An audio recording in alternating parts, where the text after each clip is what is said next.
കോട്ടയത്തെ ഇന്ത്യ മുന്നണി സ്ഥാനാർത്ഥി എന്ന പേരിൽ LDFിൻ്റെ പത്രപരസ്യം. കോട്ടയത്തെ LDF സ്ഥാനാർത്ഥി തോമസ് ചാഴിക്കാടിന് വോട്ട് ചോദിച്ചാണ് പരസ്യം. LDF ഇന്ത്യ മുന്നണി എന്ന പേരിലാണ് ഈ പത്രപരസ്യം നൽകിയിരിക്കുന്നത്. PR പ്രവീണ വിശദാംശങ്ങളുമായി.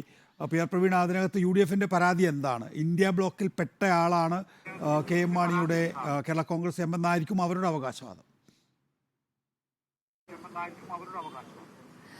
ഇതിൽ പരാതി ഉയർന്നിട്ടില്ല. പക്ഷേ രസകരമായ കാര്യം, ഇന്ത്യ മുന്നണി സ്ഥാനാർത്ഥിയായ ഇന്ത്യ മുന്നണിക്ക് വേണ്ടി LDF സ്ഥാനാർത്ഥി എന്നുള്ള തരത്തിലാണ് പരസ്യം കൊടുത്തിരിക്കുന്നത്. എല്ലാ പ്രമുഖ പത്രങ്ങളിലും പരസ്യമുണ്ട്. അതേസമയം ദീപികയിലും മനോരമയിലും UDF സ്ഥാനാർത്ഥിയുടെ പരസ്യമുണ്ട്. അതിൽ പക്ഷേ UDF സ്ഥാനാർത്ഥിയായ അഡ്വക്കേറ്റ് ഫ്രാൻസിസ് കെ ജോർജ് എന്നേ ഉള്ളൂ. ഇന്ത്യ മുന്നണിയെ പറഞ്ഞിട്ടുമില്ല.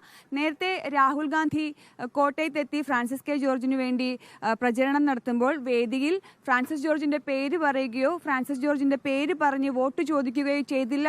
അതിനർത്ഥം ഈ ഇടതുമുന്നണി സ്ഥാനാർത്ഥിയായ തോമസ് ചാഴിക്കാടിന് വേണ്ടിയാണ് രാഹുൽ ഗാന്ധി വന്നത് എന്ന് പോലും LDF പ്രവർത്തകർ പറഞ്ഞിരുന്നു. എന്തായാലും ഒരു സംശയകരമായ, അതായത് ഒരു കൺഫ്യൂഷൻ ഉണ്ടാക്കുന്ന തരത്തിൽ ഇന്ത്യ മുന്നണി സ്ഥാനാർത്ഥിയായി താനാണ് മത്സരിക്കുന്നത് എന്ന് ഒരുപക്ഷെ വോട്ടർമാരെ ബോധിപ്പിക്കാൻ കൂടിയാകണം ഈ അവസാന വട്ടത്തിൽ ഈ പത്രങ്ങളിലെല്ലാം ഇങ്ങനെ ഒരു പരസ്യം നൽകിയത് എന്നുള്ളതാണ് പറയപ്പെടുന്നത്. വിശദാംശങ്ങൾ നൽകിയത്. ഇപ്പോൾ